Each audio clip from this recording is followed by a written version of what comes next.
What's up guys, FM Campbell here, welcome to episode number 35 of the Aston Villa series. This is technically 35 and 36. I've had a little bit of a problem. Basically, I've accidentally recorded episode 35 and then, well, I haven't recorded it. I've saved episode 35, carried on, and then I've accidentally saved over episode 35 with episode 36. But I have got all my notes and all my updates, and obviously everything's on screen for me to go through with you guys anyway. So this is kind of a 2-in-1. So it might be, I'll try and get through it as quick as I can. Obviously lots has been going on since the Community Shield, which you saw in the live episode. We'll go through, actually we'll go through the notes first. I've got episode 35 and 36, all the stuff that I wanted to go through in front of me here with you, and then obviously we'll get into the schedule and what's been going on. So basically, obviously, as you know, if you don't know already, we've qualified for the Champions League this year, and we are expected to reach the quarter-finals of the Champions League. I think, obviously, winning the Europa League probably maybe sort of gave like basically the target a kick up the backside to go, no, let's look at this realistically. I know this is the first year in the Champions League, but they won the Europa League, so I reckon they can do better than what we probably originally were going to give them. So yeah, we've got to reach the quarter-final of the Champions League. We've got to reach the top 4 basically. We've got to reach the Champions League in the Premier League, so we have to finish in the top 4 in the Prem. They want us to reach the final of the FA Cup and the final of the Capital One Cup as well. So the pressure is really on here. It looks like we're pretty much going to have to fight for all trophies on all fronts. Enzo Reale, one of the guys that we signed, he's out for 6 months with a broken leg. And we've been given 6.39 million for playing in the Champions League group stages. I'm guessing that's for TV rights and sponsorship and things like that. We've also drawn Southampton in the Capital One Cup 3rd round. So a very, very tough start to get us going in the Capital One Cup. We're Group A in the Champions League. And my God, it's a tough group. I'll go through all the schedule and stuff. I don't want to give too much away until we go through the schedule as to what's been going on. But yeah, we've got a really, really tough group in the Champions League, I have to admit. Probably one of the toughest that we've had. We've actually drawn in the group. We've got Dortmund, Roma and Spartak Moscow. So 3 really tough teams, to be fair. And it is definitely the group of death. And I'll come on to that in a second.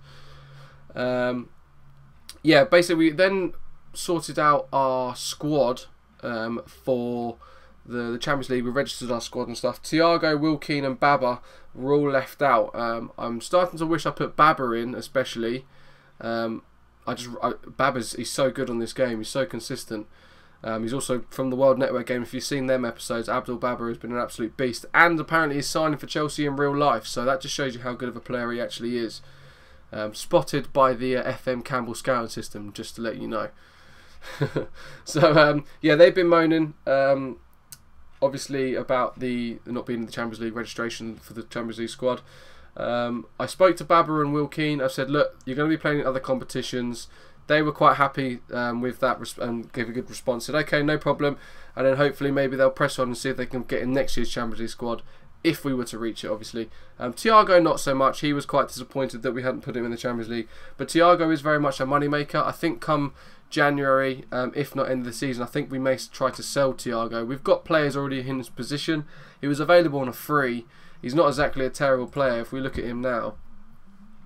Thiago's not exactly the worst player in the world. Obviously, he is unregistered for the Champions League at the moment. He's only 2.5 star according to our assistant, but he's already got a value of 17.75 million. If we could sell him for 20 million plus, we've made a massive profit. We obviously signed him on a free transfer from Bayern Munich at the end of his contract, so it's just a no-brainer, really. Absolute worldy bit of business that we could be doing. He's only on 62k a week as well, which is not too bad for a player of his calibre. Obviously a big name sign and help with the shirt sales as well, but he is a very good player. He's just not doing very well for us at the moment. I know he's only 3 games into his career for Aston Villa, but average rating is 6.65. Not the best, let's be honest, but when we've got Oliver in there, Januzaj is our second choice in the sort of the number 10 role as well. And Thiago isn't quite, because we're playing a number 10 this season, remember, so Thiago isn't quite is accomplished in there, but we want him to be a natural. I think I've already got him. Yeah, we've already got him trained in that position, so hopefully he can become a natural in that number 10 role. His real bugbear for me is, I know his stamina's 12, and 12 isn't that good, but it's the same with Oliver. He's just knackered all the time. We'll play him, for example, in this game at 92%, and his condition by the end of the game is like 60%. He just gets absolutely knackered. I don't know if he just can't keep up with the Premier League or whatever, but yeah, it's him, and Oliver's the same as well. I really have to rotate Oliver quite a bit. Januzaj's a lot better, but yeah, it's quite frustrating at times. A couple of other bits of information. We've got a player called Jepson who's set to sign. I think, is he in here or is he? Yeah, Janis Jepson. This guy was signing for 3.7 million. We're starting to get some of the regens through. Looks to be a bit of a beast. If we can work on that tackling, he could be a centre back really. He's he's only 5'10", but he's 18 years old. He joins on the 1st of the 1st, 2018. So he joins at the end of the year. All round, not too bad stats. He's got reasonably good potential. Quite happy with that. He's a consistent performer. Worried about susceptible to injuries. I hate saying that word. Extremely interested in joining our club, which is great. He's currently a good signing for most League One sides, but he's got bags of potential. So hopefully he can really press on. What other bits of information have we got here? Oh, right. We've had basically issues again. Well, first of all, Lukaku was out for 3 weeks with a thigh strain. He might be back by now, but like I said, this is not pre-recorded, but a recorded episode where it's covering 2 months rather than 1 month. But yeah, Barca, Bayern, Dortmund, Schalke, Real Madrid, Roma, Valencia, Chelsea, Man United, Man City and Tottenham all want Lucas Romero. Absolute nightmare. This is probably one of the biggest issues that we've had recently, is the amount of players that are wanted by other clubs all the time. It is very, very frustrating. I'd say every couple of weeks I get players coming to me saying, oh, I'd like to join so-and-so, and I'll say no, I'll be rejecting any offer that's coming in, and they always say, okay, I see like I'm not going to get this move, that's fine. They always say that. At the minute, Lucas Romero is wanted, Sebastian Corchia is wanted, Timo Horn is wanted. These guys are constantly getting attention from other clubs, so it gets quite frustrating at times because really I'm settling some of my players, but that's just the way the cookie crumbles, unfortunately. Right, we've had a complete, massive sort of scouting rework. A lot of staff have come in, a lot of staff have gone out. If we go to our staff now, excuse me, I've got hiccups. We go to the staff now, so we've got some new coaches, some new scouts, some new under-18s coaches, and a new physio and the new fitness coach as well. Basically, I had a look at the board and what we were allowed staff-wise, and they've massively put it up to 23 scouts, 19 other Aston Villa staff, so that's things like physios, coaches, and all sorts, 10 under-18 staff, and 4 under-21 staff. And I thought, right, okay, well, let's have a look at let's stay realistic. And I started to have a look at our training, and then obviously our coaches, and whenever it wants to load. Don't start with me now. And a lot of these, like you can see here, heavy, things like that, heavy, because of the amount of players that we have. I know our under-21s are quite slim, but we do have quite a big first team, and we do also have a huge under-21s team, as you can see. A lot of them out on loan. A lot of these players in the squad because we're looking to probably make money on them in the future. So yeah, that's quite interesting to see how we get on with them. We've got to have another clear out by the looks of it at the end of the season. And we've got a massive under-18s team as well. Some great potential players in there. The likes of Gagan, Bonin. We've got Thomas Borner. Some of these players that we bought, some of these players are regens and come in the youth system. Skayan Roberts, a guy that we bought. These sort of guys. And obviously we'll have a review of them come the near future. So yeah, we've got probably have another clear out. Probably at the end of the window. Probably at the end of the season. And we've got a couple that we'll probably let go in the January window. Players like Thiago. We've also got some more in the under-21s that I'm trying to get rid of. Like I'd like to loan out Kolodziak. Maybe like to loan out Aya. I'd like to bring in a defensive midfielder. I found one that I like, which you'll soon see about. Martin Ramos has returned from his loan deal. Kirsticic, he would like to go on loan. Guito I'd like to sell because he's not that great. Mazzatelli I'd like to loan out. Jordan Ferry I'd like to loan out. Adrian Rabiot I'd like to loan out. Vaclav Pilar I'd like to sell. Telfer I'd like to loan out. Will Keane would like to loan out. Benzia I'd like to loan out, and so would I'd like to learn, obviously, Rodriguez as well. Enrique is joining another club, which I think on the third. Yeah, so he leaves to go to Santos. Was a good servant, done us good with a backup for Jonathan Silva for a while. Just not good enough, so we decided to cash in on him, and we made a little bit of profit as well, which is good. So yeah, that's what's going on with that. But we'll look at the staff. I've kind of gone off on a tangent here. We'll look at the staff very quickly. So the new scouts that we've brought in, we've got Pinelli, who's 20 and 20 ability and potential. We're judging them both. We've got Schroeder. Let's try and find Schroeder. Where are you, Mr. Schroeder? Here he is. 18 and 20. Fernandez, Sergio Fernandez, 17 and 20. Vecchi, or Vecchi, I'm guessing it's Vecchi, 19. Who else have we got? Moss, David Moss, 20 and 19. Savage is 20 and 18. Forte, where are you, Mr. Forte? It's very tough finding all these. Pablo Forte, 18 and 19. Beto, or Beto, or Beto. Something's telling me he signed the new deal at his club. I think Beto signed the new deal and rejected it, actually. Yeah, he did. Oh, sorry, no, it's not Beto. It's Beto Medice, he's called. Where's Medice? There's another one that was called Beto. Here he is. 19 and 20. Niniardis, he's the Greek one, I believe. Andreas Niniardis, 17 and 18. And Jurcevic is here, 18 and 20. So we've got some very, very good scouts now. And the good thing is as well, if we let's insert a column, general nationality. We've got a variation of nationalities as well. So we're trying to increase our world knowledge, our world scouting knowledge around the world, obviously, to increase the basically the players that are popping up in our searches and things like that. So we've got we've got Brazilian, Ukraine, Argentinian, Serbian, 3 Italians, Dutch, French, German, English, Brazilian, Argentinian again, Spanish, German, Scottish, Spanish, English, Welsh, English, Italian, and then Greek. I'd like to get an American one. I'd like to get maybe some Asian ones as well. So yeah, that's the target for the future, but we'll see how we go. But basically, I just wanted to get a real big scouting system sorted out. We've got regens that we'll probably be looking at in the near future, and just get our knowledge up really, and get these guys out scouting all around the world, and see the type of players that we can find and we can pick up. Maybe for cheap, maybe for not. But at the end of the day, a lot of these players start to retire at this point, so you'll get regens come through that obviously replace them, and we need to find them. That is the plan anyway. In regards to our under-18s coaches, we signed Heimer. He's come in. If we take a look at him, he's going to be a backup attacking coach. Then we've got Simovic as well. He's come in. He's sorry, the last one's going to be a shooting coach. This one's going to be an attacking coach.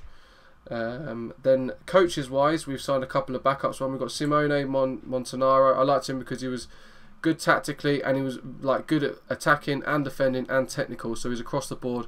Great mental attributes as well. We could basically help with cover in various places. Then we got Claudio Mir. Where are you, Mr. Claudio Mir? Why can't I find him? There he is. It's because it's rates. Great attacking, great defending, great technical again. So there's a reason behind I did all this. We've also signed Karate, who's another good fitness coach. Constantino Karate, great fitness, 20. Sorry, man management's good, motivating is good as well. And then we signed a physio. Della Casa is Marcelo Della Casa is here. Good physiotherapy, good man management, and working with youngsters as well. He's come in as a physio. So this is basically why I did this. If we go to the training, we go to the coaches. Some of the areas are still heavy. I don't think I've sorted it out at this point. No, I hadn't sorted it out at this point. This is why. So Karate is basically helping out in both these areas. So these then become light. I know he's not 5-star at both, but we've got the lead coach, obviously, at that ability anyway, but we've got Karate helping out in both areas. Then here we had Montanaro, who was good at attacking, defensive. So I think we did it like that. No, was it that? I think it was like that, and then this guy. Well, I'm not too sure actually. I can't remember how we decided to do this. Attacking, defensive. So it's not that. I think it was like that, and then this guy was that. Was that how it was, Montanaro? Attacking 15. What's his technical? Let's swap them two round. Oh, it doesn't really make a difference. But yeah, you get the idea. I can't remember exactly how. Basically, I wanted 2 in every area. Unless Montanaro was not tactics. No, he must be tactics because he's 20. I'm forgetting how I decided to do this. I think it was that. Yeah, that was it. So basically we had 2 in every area. We didn't need goalkeepers because we don't have that many goalkeepers anyway, but we've got fitness coaches, 2 for every area, 2 for every area. This one's got, ball control's got 3. So maybe he was tactics, I'm not too sure. But it basically meant that the coach's workload was dropped down. So yeah, that basically meant, because you started to get players saying they won't get enough attention in my tactical training, I wasn't getting enough attention in my attacking training, stuff like that. And you got players starting to moan. So that's why I did this, and now they don't moan anymore. So that's a good thing to think about for the future, is make sure your coach's workload isn't too high, because it doesn't allow them to give each individual player enough attention in each area, and it will basically stagnate their development or their training. So it's very important to look at that. Another thing to make you aware of, in the Capital One Cup 4th round, obviously they want us to reach the final. We have been given a very, very tough draw against Chelsea in the 4th round. So yeah, I was quite annoyed about that. Chelsea are obviously like our big rivals at the minute for the Prem and for all the cups as well, because they're always there and around. So that was quite frustrating. But we'll get into the schedule, and we'll tell you what's been going on since the Community Shield. So we've got a lot to update you of. And as you can see, we have not lost a game at all since we last left you. And the only game we have lost all season is the live episode against Chelsea in the Community Shield. The curse of the live episode continues. But we played Arsenal in the Super Cup, which I also think that we covered. I think we covered this in the last episode. I could be wrong, but we won it on penalties anyway, the Super Cup. So it does mean that it's the winners of the Europa League and the winners against the winners of the Champions League. Arsenal won the Champions League. That's why we played them. We beat them on penalties. And then we played City in the Premier League in the first game of the season. A real tough start. We beat them 2-0 comfortably. Raheem Sterling and Harry Kane on the score sheet. West Ham we then beat 4-2 away at the Olympic Stadium. Obviously they moved into the Olympic Stadium now. Memphis Depay with 2, Lukaku and Corchia scoring. Jarvis and Sacco got the goals for West Ham. We then played Fulham away at Craven Cottage. 2-0 we won. Raheem Sterling and Will Keane on the score sheet. Tottenham we beat 2-0. Abdul Baba and Lacazette scoring. Then we played our first group game of the Champions League, and we had a tough draw, 1-1 draw away at Dortmund. Lacazette got a goal in the 2nd minute. We thought things were going really well, and in the 22nd minute, so all the 2s, Marco Reus got an equaliser, and that's how it finished, and that's how it stayed at 1-1. We then played Everton and we drew 2-2, so we had 2 draws in a row in all competitions. Barkley and Baines scored for them, and then Raheem Sterling and Doria scored for ourselves, earning us a point. Capital One Cup 3rd round, as I said, we drew Southampton. We beat them on penalties, so we only just scraped through. Raheem Sterling and Lacazette, obviously a lot of new players getting used to the tactic and them all getting and gelling together, all that team cohesion and all that good stuff. Raheem Sterling and Lacazette scored for us, and then Berahino and Stephen Davis scored for Southampton. Then Newcastle we beat 3-0, got back to winning ways in the Premier League, smashed them 3-0. Lukaku, Lacazette and Harry Kane, the 3 strikers, all getting a goal, meaning that we got the 3 points at home, which was good. The Premier League then, this is how it stands. We are currently top of the league by 1 goal, obviously goal difference again as per usual. Chelsea, our main rivals, look to be what's going to be throughout the season again. Obviously we drew them in the Capital One Cup as well. I can't remember if we're a home or away in the Capital One Cup. Where are you? We are at home, so that's probably a little bit of a bonus. John Stones is cup tied. They've obviously bought him, But yeah, our next game is against Roma in the Champions League. This is how we're doing in the Champions League. Obviously, only after gaining a point. This is the group of death, as you said. We'll probably go through this now. Roma beat Spartak Moscow. I'm guessing 2-0. Beat them 2-0. Roma beat them 2-0, got them 3 points on the board. We're in second place, alphabetically, I'm guessing, against Dortmund in third, and then Spartak Moscow in fourth place. The other groups, you've got Barcelona, Metalist Kharkiv, Porto, AEK. Then you've got Sevilla, PSG, Victoria Pilsen, and Slovan Bratislava in Group C. Group D consists of Borussia Mönchengladbach, Chelsea, Feyenoord, and Rapid Vienna. Then Group E, you got Schalke or Gelsenkirchen, Zenit St. Petersburg, I'm not even sure who they are, Beersheva, Lazio. Then in Group F, you've got Arsenal, Lyon, Milan. So Arsenal got quite a tough group. Lyon, Milan, and Heerenveen. Then Group G, it's Real Madrid, Besiktas, Man United, and Ghent. And then finally Group H, Valencia, Bayern, Sporting, and Apoel. So some tough groups around the board, really. We have definitely got the toughest one with Roma, Dortmund, and Spartak Moscow. We'll be doing very well to get out of this group. They want us to reach the quarter-finals of the Champions League. So we'll definitely see how we get on. Don't forget the target is to win the Champions League. I generally think we can do it. I think we've really strengthened the squad well this season. If we don't win it this season, I think we can definitely win it next season. The fact is, a lot of our players are wanted by all of the big clubs that are in it. That's the way I see it. There's a reason why they want all our best players. We've got so many players that are of a world-class level now. There's a defensive midfielder that I would really like to get. So stay tuned for that. Obviously, come December, come to January, I think we'll maybe looking to go into the transfer market for him, depending on how much money we have or what the financial status is. But I think we've got a really, really good, strong team. We've got a really broad and lots of depth in the team as well. 2 right backs. We've got 3 left backs. A problem with the left backs, Tyrone Mings is a bit of a beast. Abdul Baba's a bit of a beast. Jonathan Silva is also, he's technically our best left back. But out of the 3, I love Mings and Baba. Jonathan Silva I know is amazing, and I would never like to sell him. If I was to sell him, he's still very young as well, he's 23. If I was to sell it, their physicals are crazy. But yeah, if I was to sell him, I'd want 40 mil for him. That's the way I look at it. So we'll see how we do over the next couple of seasons. But that's pretty much the whole update. The next game, obviously we cover 2 months in this episode. 2 things as also to make you aware of. At this point, we are 20 games unbeaten in the Premier League. So we're still on for the Arsenal record of 49. But we are 20 games unbeaten in the Prem. We are unbeaten all season other than in the Community Shield in all competitions. So yeah, we're looking good. And we also got second in Manager of the Month for September. So that's also good news. But we've got Roma next. We'll be seeing you after the Chelsea game. Before the Chelsea game. Roma, Ipswich, Blackburn, Spartak Moscow, Southampton.